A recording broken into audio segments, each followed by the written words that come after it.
Reproduction is one thing that is common amongst all living things. Like humans suffer pains and discomfort during childbirth, animals also share the same fate. Here are some of the most extreme births in the animal kingdom. Spotted hyenas. No matter how funny you may find things, make sure you don't find baby delivery amusing.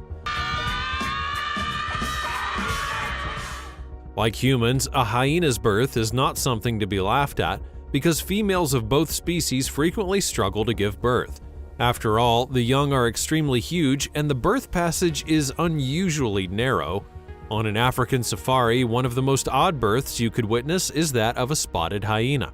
This wild mammal gives birth through a small birth canal, and the delivery process can cause the cubs to suffocate to death, which is particularly perilous for first-time mothers. Yes, you heard that right, death. Are you surprised that childbearing could lead to a spotted hyena's death because of how painful it is for them? Well, then watch this video until the end. The spotted hyena is the only one of 3 hyena species to possess a pseudopenis and gives birth to offspring with open eyes, unlike the brown hyena and the striped one. Spotted hyenas have the most difficult labor and delivery process. 2 to 4 cubs are born to the spotted hyenas after an average gestation period of 110 days. The 1-inch large birth canal is the only channel through which the cubs can exit. While a brown hyena delivers a litter of about 1 to 5 newborn pups, weighing about 1 kilogram after a 90-day gestation period, the striped hyena has a 90-day cycle and gives birth to 1 to 6 cubs. The reason why the spotted hyena differs and suffers severe pains and sometimes death is because of their channel of reproduction. The female's pseudopenis brings on the particularly special but painful birth of the hyena species.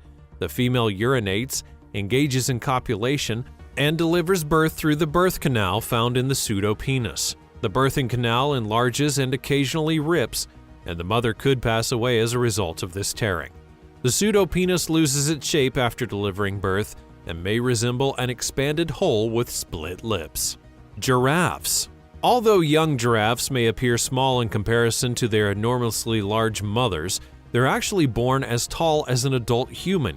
These calves are anything but small, standing about 6 feet tall, weighing anywhere from 50 to 70 kilograms. Additionally, throughout the first week of life, baby giraffes will grow 2.5 centimeters per day, and by the time that they're a year older, their size would have roughly doubled. If you've never seen a giraffe give birth, well, you're about to see one now. Giraffe mothers give birth while standing up due to the enormous size of their children to protect the long necks of the newborns. You'd be surprised to know that the 2-meter drop from their mother's womb to the earth below does not actually harm them. In fact, it really benefits them by severing their small umbilical cords and tearing the amniotic sac. The little giraffe is also prompted to breathe for the first time by the shock of landing, which is just incredible. While some human mothers may feel that carrying a child for 9 months is too demanding, I'd like you to consider giraffes, whose gestation periods are 15 months long. However, pregnancy is not all a bed of roses. Another interesting fact is that the calf's capability to quickly stand up and move around almost immediately after birth. This ability to quickly move around is undoubtedly crucial when sharing its savanna habitat with several hungry predators. Giraffe babies come into the world with their front legs and heads first, and then their bodies, and then their back legs. All things being equal, they can stand up about 30 minutes after birth. Extreme pitiful goat birth. This is an extreme case of a goat crying out for help while in labor. I almost cried. Childbirth is indeed not an easy feat. You can see how this goat struggled to give birth until help came along. This goat is a domesticated form of goat antelope that is frequently raised as livestock by humans. It was domesticated from the Eastern European and Southwest Asian wild goats, and this goat is closely linked to sheep. One of the first animals that humans domesticated was the goat, which was herded about 9,000 years ago. And if you're planning on owning a goat and having it give birth, it's better to know about its labor issues beforehand, as it's going to help you get better results. If you're familiar with the typical indicators and the course of delivery, you'll spot when a pregnant doe is in distress. Generally, your pregnant doe needs between 150 to 155 days before giving birth. You can closely follow the period if you're aware of the precise day that the buck gets access to the doe. However, the delivery date is tougher to predict. When the buck is kept with the does, you may keep an eye out for a few indicators that delivery is imminent. Some possible indicators could include the doe balking at eating and keeping some distance from the herd, her vulva will enlarge, and the udder probably starts to fill. The doe may become noisy, restless, and paw at the ground as labor continues. When you see these signs, pay closer attention because it could come sooner than you think. Blue-tongued lizards. It's believed that humans and many other animals are altrical, which means that young people must be cared for by their parents until a specific age, at which they're free to leave home and live independently.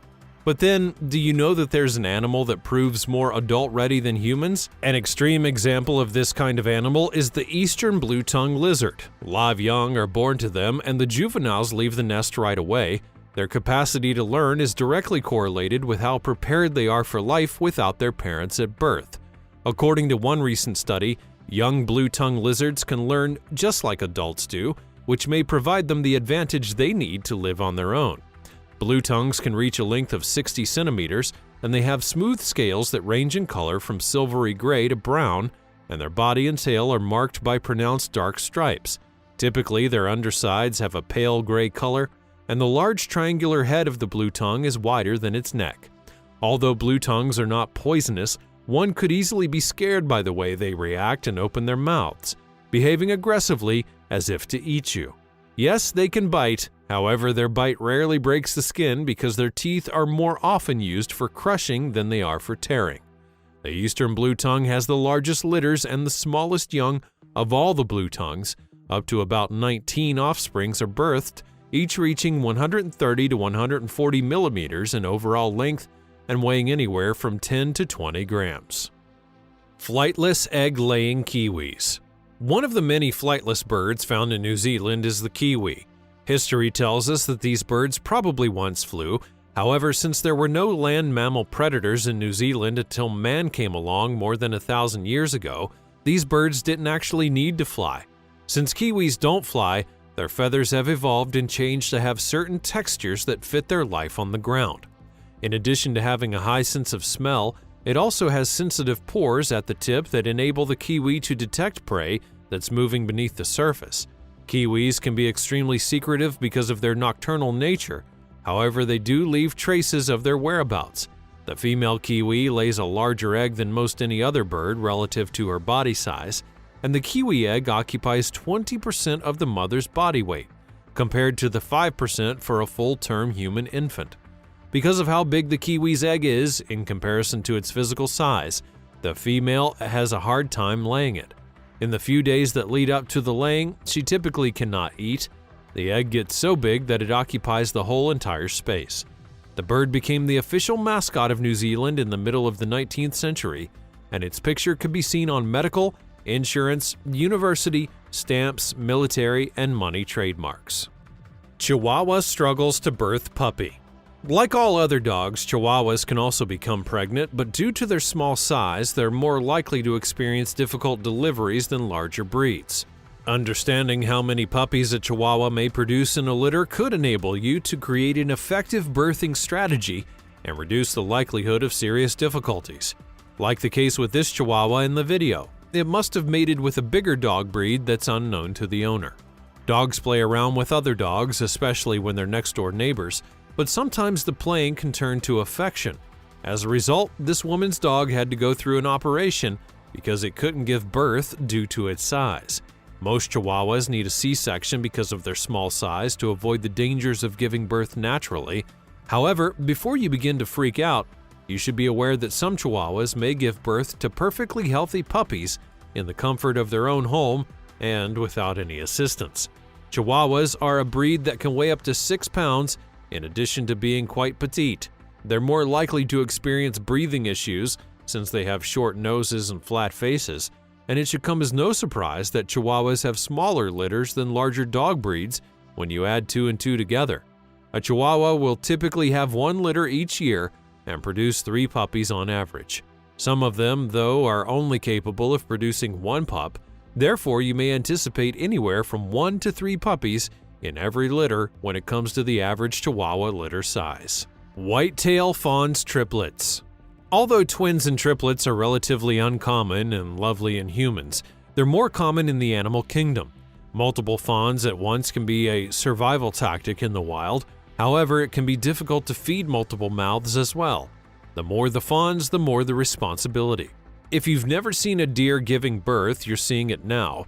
See how she struggles to get the load off of her shoulders. It is indeed not a small feat. According to scientific data, twin births are more typical for deer than single fawns or triplet pregnancies. Deer mothers produce numerous eggs all at once, which are later fertilized by various sperm. Typically, deer fawns are twins, which are non-identical twins that develop from two different eggs. Given birth to two fawns might give the deer a perfect balance for survival. It guarantees both the survival of the offspring and the ability of the mother deer to effectively feed both of her fawns. Sadly, many of them are eaten by predators, so leaving a doe to raise only one fawn most of the time. The birth of twin polar bears. In November of 2022, the Toledo Zoo would announce the birth of two polar bear cubs, the first time that polar bears had been born at the facility since 2012. The two bundles of joy were born to the mother Crystal and the father Nuka, and this birth is not ordinary like any other birth. One of the most unexpected findings about it was the identification of a pair of genetically identical twins, the first instance of such a finding in any bear species. Despite the fact that polar bear cubs are frequently born in litters of 2 or 3, all those examined in earlier research had different genetic profiles, which would suggest that they each had developed from a different fertilized egg. However, scientists found evidence of a single pair of monozygotic polar bear twins, or siblings that descended from a single fertilized egg, after studying the DNA of over 4,000 bears that were gathered between 1966 and 2011. On all 25 locations on a chromosome that the researchers tested, they discovered that the pair, who were 2 years old at the time of their capture, were sharing the same genes. The probability of this occurring by coincidence as computed is about 164 billionth percent, which allows researchers to confidently infer that they are in fact twins. Polar bears have jet black skin underneath of their thick fur, and in addition to being translucent, the polar bear's fur merely appears white because it reflects visible light. Polar bears are the only bear breed that's classified as a marine mammal, since they spend most of their life on the sea ice of the Arctic Ocean and depend upon the ocean for both their food and their habitat. Polar bears only procreate in zoos or parks once every 10 years. They can swim for large distances and steadily survive for up to several hours before moving from one sheet of ice to another, in addition to attaining speeds of up to 6 miles per hour in the water. They'll utilize their huge and swimming-specific paws to paddle through the water while holding their flat-backed hind legs like a rudder. Tiger gives birth to twins. Virtually all animals reproduce, and the tiger is no exception. However, sometimes one would wonder if, how, or even when the tiger gets pregnant. This is because you hardly come across a pregnant one. Before giving birth, they're pregnant for around 3.5 months, and the pregnancy only becomes noticeable when the delivery is at hand. She'll locate a protected area before giving birth, whether it be a cave, a tangle of bushes or trees, or a cover in the tall grass. She'll give birth to her cubs as soon as she's protected and feels secure. 3 to 4 cubs are born to a female tiger, who will then raise them until they're 1.5 years old, and these cubs grow up to 4 times as big as in their first month. If there's any animal that would make a woman jealous, it has to be the tiger. This is because pregnancy shows up only in the last 10 to 12 days. If only women had it that way. Twin giraffes in Virginia. The entire staff at the Natural Bridge Zoo in Virginia would be astounded in 2013 by a pregnant giraffe named Gabriella, who at 22 years old would give birth to twins. Everything went according to plan during the birth, which was a great success, but the new mother was still in for a big shock. A male and female pair of unusual twin giraffes were born to Gabriella. Carl Mongensen, owner and director of the zoo, could not help but express so much shock and excitement seeing 2 babies at once. It wasn't all expected. At first, she saw one baby and then went to the other way and saw another one. It was so unbelievable. Now, 22 is an advanced age for a giraffe, but Carl claims that they weren't expecting her to give birth to even one child, let alone two. Giraffe twins are incredibly uncommon, the probability of them being 1 in 218,000, and there are very few zoos in the world that actually have them. Gabriella didn't have enough milk to feed both of her children, and she didn't even know that twins were on the way. The male infant weighed 100 pounds, while the female was closer to 80, and they were each about 6 feet tall as infants. Orangutan gives birth. Pregnancy in orangutans lasts for approximately 8.5 months. Females are more susceptible to drought and other situations that impair the availability of food during pregnancy, and some who are pregnant can even weaken if there's a lack of food. The most prolonged interval between birth of any mammal on Earth occurs in orangutan females, who give birth only approximately once every 8 years.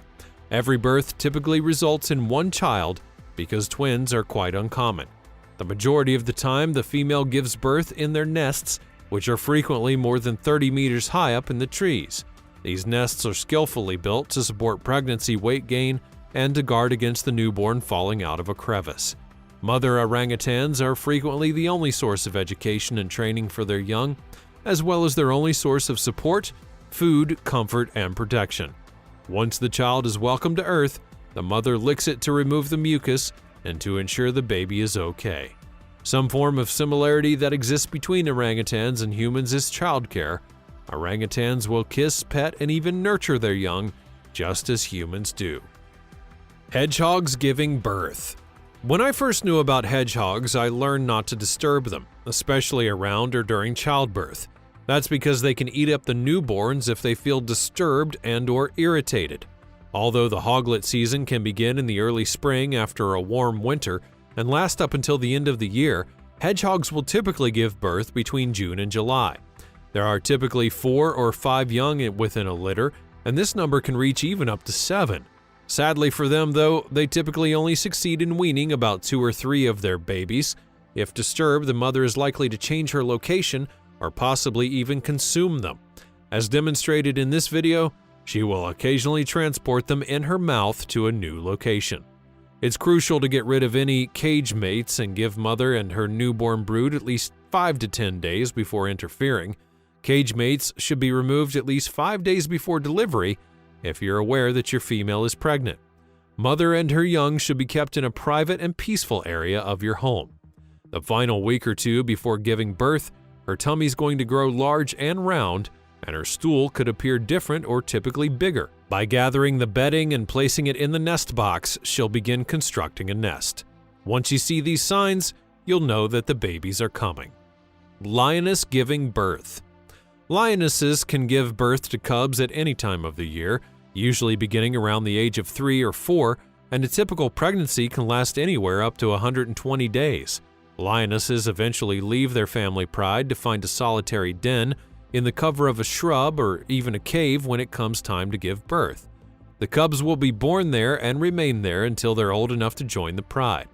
Cubs are tiny when they're newly born, and until they reach approximately 2 to 3 weeks old, they're born with their eyes shut. They still need plenty of care and attention from their mother because they won't be able to see clearly for maybe another week. Cubs are incapable of protecting themselves, making them prey for huge birds, snakes, and even adult male lions.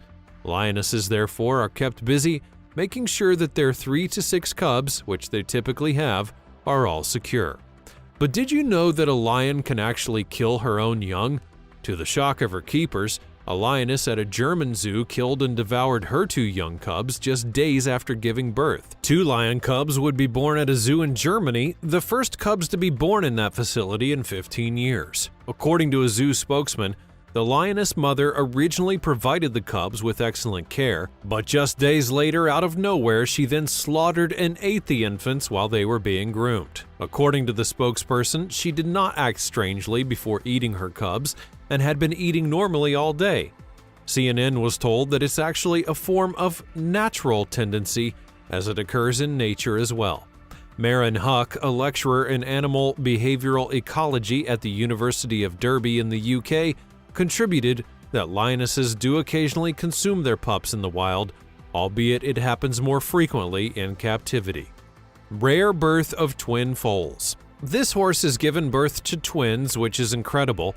It's believed that twin horses pose a serious threat to the perfect existence of newborns and sometimes the mother. Depending on the type of horse, mares can bear twins between 3 and 30% of the time. In Australia, a standard rate for thoroughbred mares is between 10% to 15%, and those who are permitted to have twins are likely to experience problems as a result. The mares are more prone to experiencing foaling difficulties, retained fetal membranes, and lower live foaling rates the next season if they give birth to live twins or regularly abort twins. Twin foals have a greater stillbirth rate than singleton foals, and those that do survive are typically smaller, weaker, and more prone to illness. Due to these reasons, it's established procedure to identify twins using ultrasound and then manually remove one of them during the pregnancy's mobility phase by rectal palpation and manipulation. Despite the high success rate of this treatment, it occasionally fails, which leads to both embryos being lost. However, it is generally agreed upon that the advantages of the procedure do outweigh any potential drawbacks.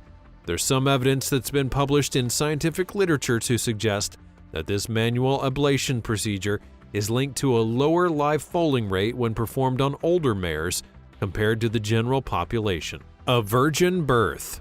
At Omaha, Nebraska's Henry Dorley Zoo, a female hammerhead shark gave birth in December of 2001. The fact that there were no males of her species present in the tank and that she had not recently come into contact with a male hammerhead was astounding, and so the report was put out that it was a purported virgin birth. The discovery is the first instance of a female shark successfully fertilizing another shark. Using one's own eggs and giving birth without a male sperm is a situation called parthenogenesis. According to Mahmoud Sivji, director of the Guy Harvey Research Institute at Florida's Nova Southeastern University, they were really shocked to observe this in a shark. Although it's been discovered in other vertebrates, which include birds, snakes, reptiles, and even some bony fish, it has never been described in this situation. The newborn's DNA was able to be matched to one of 3 probable mothers in the tank. However, none of them had interacted with a male in more than 3 years. The birth was initially attributed by scientists to the female shark's well-known capacity to retain sperm for months. That, however, would have been true if the mother had actually copulated in less than 3 years. However, the mother would be transported to the tank in 1998. Additionally, prior research would reveal that sharks can only store sperm for about 5 months. When the shark's DNA would be examined to validate the virgin birth, it was discovered that no male genetic material was present. Without a male's actual fertilization, the female's eggs had grown into a fully formed and living shark. In another scenario, the absence of a male shark did not deter an Australian confined female zebra shark from reproducing.